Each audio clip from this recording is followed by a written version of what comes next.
घटना करके मारा गया, क्योंकि अगर वो व्यक्ति जिंदा है। श्रीमान जी, मैं जो बोल रहा हूँ कि उनके जो संजय अग्रवाल के साला जो हैं गणेश अग्रवाल जी, वो स्वयं कह रहे हैं सर कि अस्पताल ले गए, तब मैं रामकृष्ण केयर अस्पताल गया, वहाँ पर कुछ देर तक इलाज चल रहा है बोलकर मुझे रोके थे, एवं बाद में जानकारी दिए कि गोली लगने से उनकी मृत्यु हो गई है। श्रीमान जी, उनके आने जाने से जहाँ से सुन के आए होंगे वो कम से कम आधा घंटा से ज़्यादा भी समय हो गया होगा श्रीमान। तो इससे ये साबित ही नहीं हो सकता है कि उनकी मृत्यु पहले हुई थी, क्योंकि ये कम से कम आधे घंटे बाद ही पहुँचे होंगे और तब तक उनका इलाज चला था। तो ये सारा चीज़ एकदम ऐसा टाइप का बनाया गया है सर कि किसी भी तरीके से इनको फंसाया जाए, चाहे उनके लिए चाहे जो भी चीज़ करना पड़े। वैसे ही श्रीमान, जैसे इसमें लिखा हुआ है कि पसली की हड्डी टूटना, मृतक के दाहिने तरफ की दूसरी, तीसरी तथा चौथी पसली पीछे की तरफ तथा वर्टिब्रा से 3 सेंटीमीटर बाजू से टूटी हुई थी, जिसके चारों तरफ रक्त स्राव थे। श्रीमान जी, ये कभी ऐसा हो ही नहीं सकता है कि मतलब एक व्यक्ति अगर किसी को गोली लग रहा है और वो अगर कुर्सी पे बैठा हुआ है और गोली उस तरफ कभी गया ही नहीं है कि जिधर की हड्डी जैसे टूटना बताया जा रहा है कि एक नहीं 3-3 पसलियों का टूटना बताया जा रहा है श्रीमान। तो यहाँ पे पूरी तरीके से गलत किया गया है कि उनको किसी भी तरीके से उनको मारा गया है ताकि वो सच सामने ना आ जाए। उनके साथ चाहे वो हॉस्पिटल में ही उनके साथ में मतलब गलत किया गया है श्रीमान, क्योंकि बैठा हुआ व्यक्ति का कभी एक नहीं 3-3 पसलियों का टूटना, वो भी पीछे से बताया जा रहा है। तो पीछे से, क्योंकि वो आदमी बैठा हुआ है, कहीं से गिरा हुआ नहीं है श्रीमान, तो इसलिए अपन ये नहीं कह सकते कि मतलब उनकी पसली का टूटना उसमें जायज़ हो। ये पूरी तरीके से गलत किया गया है श्रीमान, ताकि लोगों को ये लगे कि इनके द्वारा ही ये मारा गया है, ऐसा दर्शाया गया है।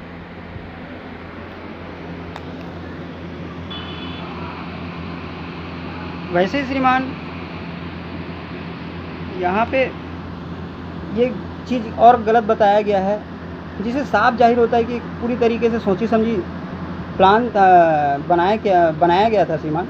इसमें जैसे इसमें साफ साफ लिखा है कि बुलेट के 6 टुकड़े, मतलब उनके शरीर से बुलेट के पूरे 6 टुकड़े निकाले गए हैं करके। आपको मैं आगे दिखाता हूँ श्रीमान, जिसमें विज्ञान प्रयोगशाला साफ साफ कहता है कि हमारे पास सीलबंद डिब्बे में केवल हमको बुलेट के 5 टुकड़े भेजे गए हैं करके। श्रीमान जी, ये विज्ञान प्रयोगशाला का रिपोर्ट है, जिसमें साफ साफ लिखा है कि इसमें बुलेट के 5 टुकड़े हैं, जिसे दिनांक 27/3/19 को आरक्षक द्वारा अंबेडकर अस्पताल से लाकर थाने में पेश किए थे, जब्त होना बताया गया था, जिसे प्रयोगशाला में परीक्षण हेतु EBR-6 से EBR-10 अंकित किया गया है। सर, अगर जब वो पोस्टमार्टम रिपोर्ट में अगर डॉक्टर 6 टुकड़े गोलियों का भेजता है, तो विज्ञान प्रयोगशाला ये कैसे कर सकता है कि इसमें 5 टुकड़े पाए हैं? मैं वास्तविक चीज़ बता रहा हूँ सर, कि जो कोनिक शेप का जो टुकड़ा पाया गया है, बताया गया है, उनको अलग से ला के डाला गया है ताकि ये साबित हो कि वो गोली से ही उनकी मृत्यु हुई है, जबकि ये पूरी तरीके से गलत है। और इसमें ये साफ लिखा गया है सर विज्ञान प्रयोगशाला में कि हमारे पास जितने भी गोली के टुकड़े आए हैं, जो कार से निकाला गया है EBR-1 से लेके EBR-5 तक, और EBR-6 से EBR-10 जो उसके शरीर से निकाला गया है, वो पूरी तरीके से मतलब वो पहचान ही नहीं आ रहे हैं, पूरी तरीके से नष्ट हो चुके हैं वो गोली करके। कहीं भी ये नहीं बताया जा रहा है कि गोली का को जो कोनिक शेप भी इसमें पाया गया है करके। उनको सर थाने से किसी न किसी तरीके से ये प्लान करके उनको निकलवाया गया है, इसीलिए यहाँ पे सर सीलबंद पैकेट में केवल 5 टुकड़े ही मतलब विज्ञान प्रयोगशाला भेजा गया सर। इसमें श्रीमान साफ साफ लिखा हुआ है कि EBR-1 से लगातार EBR-10 का परीक्षण, प्रदर्श EBR-1 से लगातार EBR-10 10 फायर किए हुए कॉपर जैकेटेड बुलेट के टुकड़े हैं, जो पूर्ण रूप से विकृत अवस्था में हैं। सर, जब वो पूर्ण रूप से विकृत अवस्था में है, तो इसमें कोनिक शेप का जो गोली पाया गया है, बता रहे हैं, वो कहाँ गायब कर दिया गया?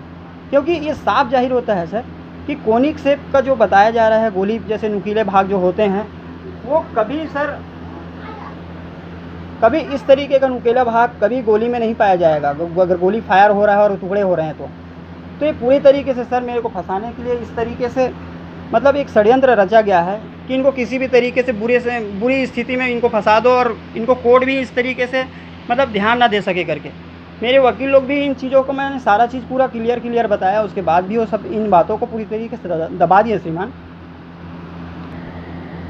वहीं श्रीमान आप ये देख सकते हैं कि प्रदर्श 1 का परीक्षण, यह एक सफ़ेद, नीला एवं नारंगी रंग के हाफ टी शर्ट है जो कि रक्त रंजित अवस्था में है। टी शर्ट के दाहिने आस्तीन पर, केवल सर दाहिने आस्तीन पर बोल रहे हैं, कि 2 छेद उपस्थित हैं जिनके आकार लगभग 4.2 सेंटीमीटर गुणित 2.8 सेंटीमीटर एवं 5.5 सेंटीमीटर गुणित 3.0 सेंटीमीटर है, जिसे छेद क्रमांक H1 एवं H2 दिया गया है। जैसे किसी भी बाह में जैसे श्रीमान कोई गोली लग के जाता है तो उसके आगे भाग और पीछे भाग दोनों तरफ से जैसे छेद हो गया बता रहे हैं, उसी तरीके से इसमें ये भी दिखा गया है सर कि इनका एक बनियान जो है जो कि रक्त रंजित अवस्था में है, जिस पर गोली लगने के छेद उपस्थित नहीं है। सर ये साफ जाहिर होता है कि जब ये विज्ञान प्रयोगशाला खुद पुष्टि कर रहा है, यहाँ तक पोस्टमार्टम रिपोर्ट करने वाला जो डॉक्टर है वो भी कहा है कि कपड़े में छेद नहीं है, तो सर जब कपड़ों में छेद नहीं है तो गोली कैसे जा सकता है श्रीमान? श्रीमान व्यक्ति चाहे कितना भी बुद्धिमान क्यों ना हो, लेकिन कहीं ना कहीं वो कुछ ना कुछ ऐसा गलती कर बैठता है जिससे उनकी गलतियां पकड़ाई जाती है और उसमें साफ साबित होता है कि व्यक्ति कहीं ना कहीं गलत है, जिस कारण से उन्होंने ये सब चीज़ों को तो बता दिया कि हमने कोलिक से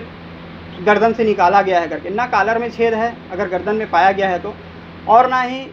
उस गोली का यहाँ पे कहीं पे उल्लेख किया गया है। इनको पूरी तरीके से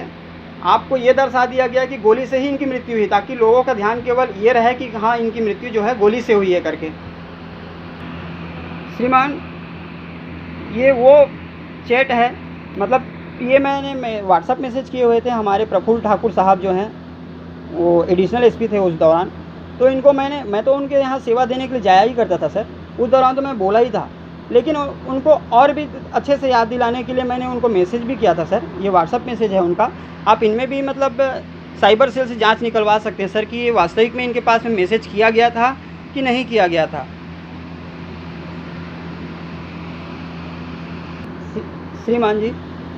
हर व्यक्ति के अंदर क्या गलत है और क्या बुरा है, इस तरीके का सोच हर व्यक्ति के अंदर नहीं आ पाता है। ये सर वैसे ही मेरे जैसे ही सेवा देने के लिए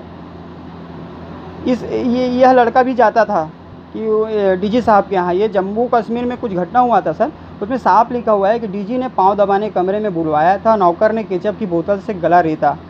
सर मतलब ये इस तरीके के जो प्लान बने रहते हैं सर, ये इस तरीके से रहता है कि लोगों को लगता ही नहीं है कि किस तरीके का ये प्लान है करके, आदमी समझ नहीं पाता उन चीज़ों में, और अंत में वो घटना कर देते हैं। उसके बाद भी उसको गौर नहीं करते हैं कि रियल में वास्तविक में क्या चीज़ हुआ है, कैसे हुआ, इसके पीछे क्या मेन कारण है। श्रीमान मुकेश नैयर ने भी साफ साफ स्वीकार किया है कि संजय भैया जो हैं पुलिस वालों के साथ में रात तक बैठा करते थे और उनके साथ शराब पिया करते थे। सर ये किसी न किसी तरीके से पुलिस वालों के साथ में कुछ लोगों के साथ, कुछ अधिकारियों के साथ में उनका किसी तरीके से साँठ-गाँठ रहा है सर, क्योंकि हर बार पुलिस वालों के साथ में शराब पीना, रात तक बैठना, ये कोई सामान्य बात नहीं रहता है श्रीमान। श्रीमान जिस टाइम मैं जेल निरुद्ध हुआ था तो उसके कुछ महीने बाद मैंने राज्यपाल महोदया के पास एक लेटर भेजना चाहा, जिसमें मैंने साफ साफ लिखा हुआ था कि मैडम मैं एक बुरी तरीके से फंस चुका हूँ, जिसमें एक बहुत बड़ी साजिश रचा गया था, और मैं चाहता हूँ कि मुझे मतलब मेरे केस के बारे में एक अच्छे से जानकारी, मतलब उसकी जांच कराई जाए करके। तो उस दौरान जब लेटर कहीं भी बाहर जाता है तो पहले जांच किया जाता है। तो उस टाइम मंडावी साहब जेलर थे, तो उन्होंने पढ़े और उसमें ये भी लिख दिया था मैंने कि अगर उसके बाद आपको जो दोषी अगर मैं पाया जाता हूँ तो आपको जो सज़ा देना है मुझे स्वीकार है करके। तो उन्होंने मुझे बुलवाया, बुलवाने के बाद फिर डांटे, बोले कि बेटा ये सब चीज़ ना अभी करने का नहीं है, तुम्हारा अभी कोर्ट का जो फैसला जो है वो अभी बचा हुआ है, और अभी ये सब चीज़ें तुम कहाँ भेज रहे हो, अभी तुम्हारा कोर्ट का फैसला नहीं आया है, अभी लगे समय है, हो सके तुम यहाँ से निकल जाओ।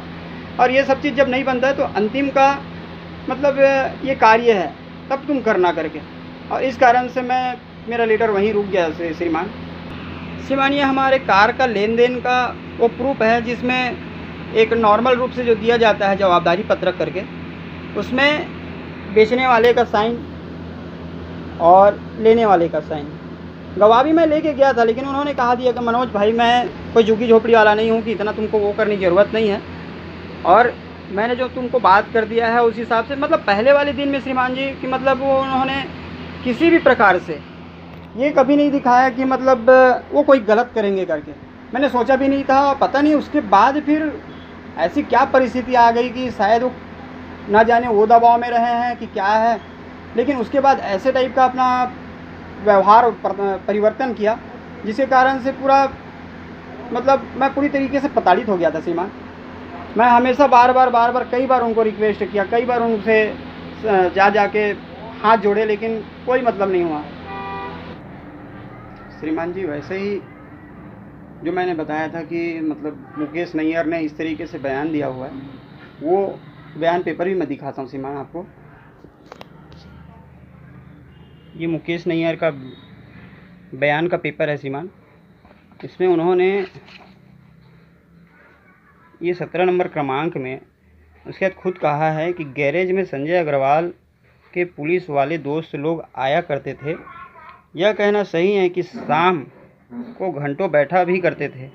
यह कहना सही है कि संजय अग्रवाल कभी कभी शराब पिया करते थे। यह कहना सही है कि पुलिस वाले दोस्त लोग भी उनके साथ शाम में शराब पिया करते थे। सर, घंटों बैठना अधिकारियों के साथ में, पुलिस वालों के साथ में, मतलब श्रीमान जी ये साफ जाहिर करता है कि किसी न किसी तरीके से उनके बीच में किसी न किसी प्रकार का जो प्लान का जो वो था, वो इन लोग मतलब प्लान के लिए किसी तरीके से विचार यही किया करते थे श्रीमान जी। उसी प्रकार उस अधिकारी ने मुझे साफ कह दिया था कि यदि ऐसा नहीं करोगे तो तुम बताओ कि तुम मतलब किस तरीके से करोगे, तुम जैसा बोलोगे वैसा मतलब हम तुम्हारे लिए व्यवस्था करेंगे करके।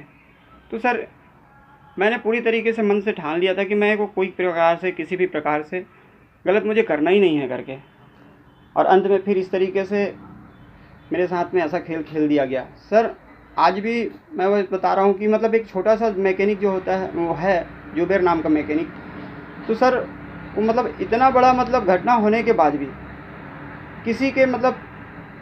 छोटी मोटी चीज़ तो है नहीं सरकार, तो उस चीज़ों को उन्होंने मतलब इतना हिम्मत से अपने पास आज भी मतलब 5 साल हो गए हैं पूरे सर, 6वां साल रनिंग है, आज भी अपने पास रखा है। मतलब किसी न किसी का हाथ उनके ऊपर है, जिसके बदौलत वो मतलब अपना हिम्मत इतना लगाया हुआ है कि उन चीज़ों के लिए वो कभी मतलब डर ही नहीं रहे हैं। और ये भी बात सही है सर कि अभी तक थाने से किसी भी प्रकार से कोई कार्रवाई नहीं किया गया है श्रीमान। अगर वो अधिकारी वास्तविक में अगर गलत नहीं होते तो मैं कम से कम 28 घंटे थाने में रहा, और भी अधिकारी आए, मिले, पूछे कि क्या कर दिया करके, लेकिन वो 2 अधिकारी नहीं आए मेरे से मिलने के लिए। अगर वो गलत नहीं होते तो मुझसे मिलने के लिए ज़रूर थाने आते श्रीमान।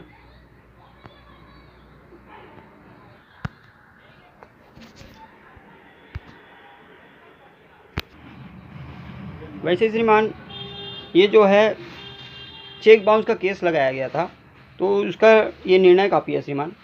इसमें बैंक के द्वारा मुझे मतलब मेरे ऊपर केवल 1 महीने की किस्त का केवल 10,000 का मेरे ऊपर केस लगाया गया है, जिसमें मुझे कम से कम 221 दिन इसका और 45 दिन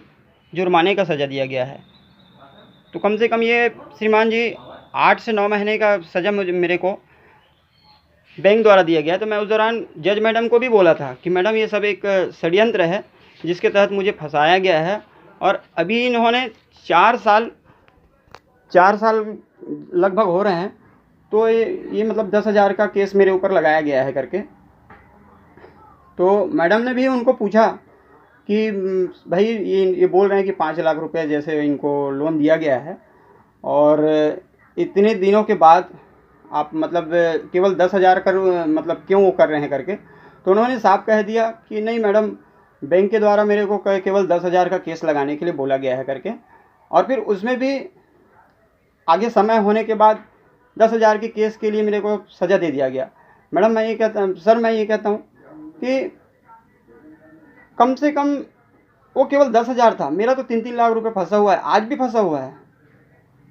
मतलब वो इसी पैसे का केवल 10,000 का इतना मान कि मेरा 3 लाख रुपए जो फंसा हुआ था उसका मतलब कोई वैल्यू नहीं रहा है। आज भी मतलब मेरे ऊपर बोलते हैं कि मतलब बैंक वाले कहते हैं कि नहीं मनोज, जब आजीवन का सज़ा काट के निकल जाएगा तो उसके बाद हम केस करेंगे। सर मतलब ये षड्यंत्र ही तो है सर, कि 10,000 के लिए इतना बड़ा मतलब मेरे ऊपर लांछन लगा के मेरे को सज़ा भी दिलवा दिए, और लेकिन मेरा जो 3-3 लाख रुपए था बैंक का था वो भी, तो उसका कोई मतलब महत्व नहीं दिए, और इतना सब गिड़गिड़ाने के बाद भी कोई सुनाई नहीं हुआ मेरा में सर। श्रीमान मैंने कुछ मतलब जैसे बैंक वाले से भी जानकारी लिया था कि सर जैसे मेरे को बैंक का जैसे इस तरीके से मतलब लोन दिया गया था करके, तो उन्होंने साफ कर दिया यार सबसे पहली बात तो ये होता है कि पुलिस वाले को इस तरीके से कभी लोन नहीं देते हैं, और तुमको दिया गया है तो समझ नहीं आ रहा है, क्योंकि इसमें जो अकाउंट नंबर दिया गया है वो अकाउंट नंबर मेरा नहीं था जिससे पैसा मेरे अकाउंट में आया है, लेकिन बोले कि नहीं ये तुम्हारा ही अकाउंट है, क्योंकि मेरे को उस दौरान ना किसी प्रकार का कोई पेपर दिया गया ना पासबुक दिया गया। तो इस तरीके से और बोला भी गया था सर कि मतलब जिस हिसाब से मैंने दिखाया है कुछ पेपर है उसमें, ये बैंक के वो पेपर हैं सर जिसमें ये जो अकाउंट नंबर जो दिया गया है ये मेरा अकाउंट नंबर नहीं है। मेरा अकाउंट नंबर ये वाला है, इसमें और भी नंबर हैं जो इसमें शो नहीं किया गया है। तो इनके बारे में मैंने पेपर भी दिखाए हैं, और किसी को जानकारी लिए तो बोल रहे थे कि मतलब एक ही बैंक में एक ही प्रकार का खाता नहीं हो सकता, जो कि तुम्हारे साथ में ऐसा खेल खेला गया है कि ये दोनों सेविंग अकाउंट दिखा रहे हैं, जबकि इस तरीके से बैंक में खाता मतलब नहीं खोला जाता है करके। जिस प्रकार से इनमें कुछ बैंक के नियम भी दिए हुए हैं सर, तो उस नियम के विरुद्ध ही दिए गए हैं। भले वो लोग नहीं माने, उन चीज़ों को मतलब इग्नोर कर दिए, लेकिन जो कुछ नियम दिए हैं कि बैंक में ऐसा होता है करके, उनके सारे खिलाफ से मेरे को दिया गया था बैंक से लोन। श्रीमान जी वैसे ही ये SBI बैंक का मेरा स्टेटमेंट है 2019 का सर, कभी भी मेरे अकाउंट में 3-4 हज़ार से ज़्यादा नहीं रहता था, और ये 3-4 हज़ार इसलिए रहता था क्योंकि मैंने जो टीवी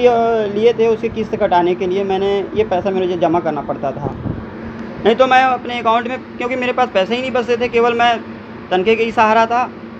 तो मेरा हमेशा मेरा अकाउंट जो है जीरो ही रहा है। तो कई लोगों का कहना है कि यार इस तरीके से जब आपके अकाउंट में ज़्यादा पैसे नहीं रहे हैं तो आपको मतलब इस तरीके से लोन भी तो नहीं दे सकते हैं करके, क्योंकि उसमें एक कैटेगरी देखा जाता है कि इसके खाते में कितने पैसे रहते हैं क्या है करके। और आप देख सकते हैं सर कि केवल एक ही माह में मेरा 3 किस्त काट लिया गया। इसमें जैसे ये मई को है, मई को काटा गया 19,000 रुपये और 19,350, और उसके बाद फिर ये लोन का ही है, ये 30 मई को है सर, ये 30 मई को है। 30 मई को भी काट लिया गया मेरा पैसा, ये मतलब 9,661 रुपया। मतलब एक ही माह में 3 महीने का किस्त काटा गया है, जो कि इनको पता हो गया था कि मनोज पूरी तरीके से बर्बाद हो गया है, और इनके अकाउंट में जैसे पैसा आया था मेरा कुछ मतलब मेरे नौकरी के तरफ से, तो उसमें उन्होंने तत्काल अपना कार्रवाई करते हुए पैसे पूरे काट लिए थे। जबकि मेरे को लोन का ऑफ़र जब किए थे मुझे साफ बोला गया था कि 2 माह का किस्त आपका फ्री रहेगा करके, लेकिन उसके बाद भी इन्होंने जो 2 माह का एक्स्ट्रा जो मार्च और अप्रैल का उनका पैसा मतलब काट लिया गया इसमें।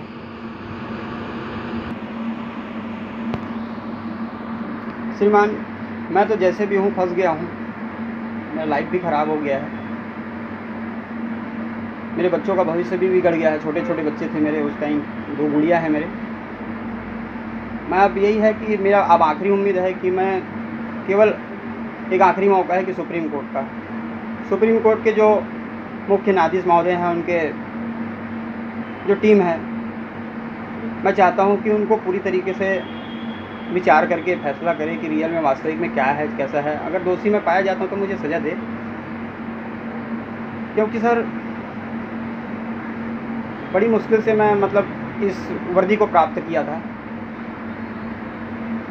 कि बहुत गरीबी से हमारी ज़िंदगी से मतलब हमारा बचपना बीता हुआ था। छोटा सा सैलून दुकान था हमारा, और मेरा ये कहना है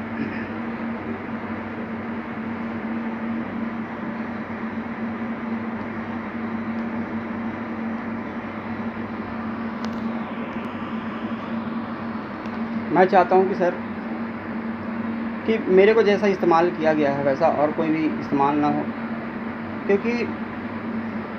व्यक्ति का जीवन किस तरीके से बड़ा मुश्किल से बना रहता है और किस तरीके से संभाल के चलते रहते हैं, और अचानक ऐसा मोड़ आ जाने के बाद सारा चीज़ बर्बाद हो जाता है।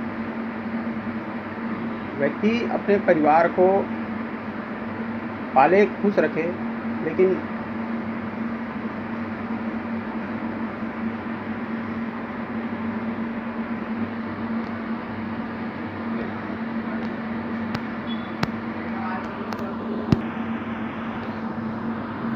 परिवार को गलत तरीके से कमाई करके पालना सर वो अपराध है, और एक अपराधी कई अपराधों को जन्म देता है और उससे ही फिर ऐसे ही अपराध बढ़ते जाते हैं। मैं चाहता हूं कि मैं अपने पुलिस विभाग के सारे अधिकारियों से भी रिक्वेस्ट करता हूं कि किसी भी घटना का पूरी तरीके से जांच करें और अच्छे से जांच करने के बाद ही मतलब केस बनाएं। और जज महोदय से भी निवेदन है क्योंकि इन चीज़ों को केवल एक नॉर्मल रूप से देख के कि मतलब इन्होंने ऐसा घटना कर दिया है, ऐसा हो गया है, ये करके एक फैसला ना ले, क्योंकि मेरा हाई कोर्ट भी बरकरार हो गया है। अब केवल आखिरी उम्मीद है कि सुप्रीम कोर्ट के जो मुख्य न्यायाधीश हैं वो उचित विचार करें। जय हिंद।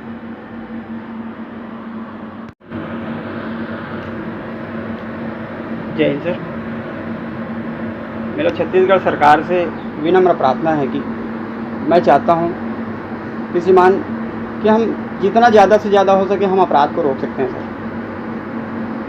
कब मैं जेल में हूं अभी, तो जेल में मैंने देखा है कि कम से कम 40% जो अपराध जो होते हैं वो किसी न किसी चीज़ के लेन देन के कारण से ही होते हैं, और इसमें आपसी विवाद इतना बढ़ जाता है कि किसी न किसी प्रकार से एक बड़ी घटना का रूप ले लेता है और उसके बाद फिर आदमी का मतलब दोनों परिवार बिगड़ जाते हैं। सर ये हर कोई जानता है कि व्यक्ति का कोई भी घटना होता है, चाहे वो पीड़ित परिवार हो चाहे आरोपी परिवार हो, तो उनको और उनका जो खर्च होता है, जो किसी प्रकार का जो खर्च उठाता है सरकार, तो आखिर श्रीमान उस खर्च को, जैसे आरोपी अगर जेल चले गया है तो उनका भी खर्च सरकार ही उठाता है, और यदि कोई पीड़ित पक्ष है तो पीड़ित पक्ष को भी मुआवजा सरकार ही देते हैं। तो मैं चाहता हूं श्रीमान कि मतलब जब आप सरकार जब इस तरीके से जब खर्च जब उठाता है तो उनके अनुसार से तो किसी भी घटना होने के पहले भी ये प्रक्रिया किया जा सकता है कि अगर हम हर मोहल्ले में, हर वार्ड में एक ऐसा अधिकारी बैठा है जहाँ कई लोगों के बीच में कई प्रकार का विवाद होते रहता है लेन देन का, तो उनको तत्काल उनको जिस चीज़ों के लिए मतलब उनका विवाद हो रहा है, जैसे खास करके किसी ज़मीन का हो गया या पैसे का हो गया या किसी चीज़ के लेन देन का हो गया, तो उनको उस बैठे हुए अधिकारी, जो वार्ड में हम एक बड़े अधिकारी को जो बैठाए हुए हैं, उनके द्वारा उनको तत्काल दोनों को जिस अनुसार से उनकी मांग है वो तत्काल उनको दिया जाए। उसके बाद उसमें जांच बैठाया जाए कि वास्तविक में इसमें गलत कौन है करके, उसके बाद फिर कोई कार्रवाई करे। नहीं तो सर इससे क्या है, एक बड़ा घटना हो जाता है और होने के बाद फिर दोनों परिवार बर्बाद हो जाते हैं। तो इसलिए मैं बार बार विनती करता हूं सर कि हर वार्डों में ऐसा अधिकारी बैठा है जो व्यक्ति उसके पास जाके तत्काल अपना कोई भी परेशानी बता के उनसे मदद ले, और वो सरकार उनसे किसी भी प्रकार से कार्य करा के उनका जो दिया हुआ जो पैसा है, उनका मदद किया हुआ जो पैसा है, उसका मतलब वो मतलब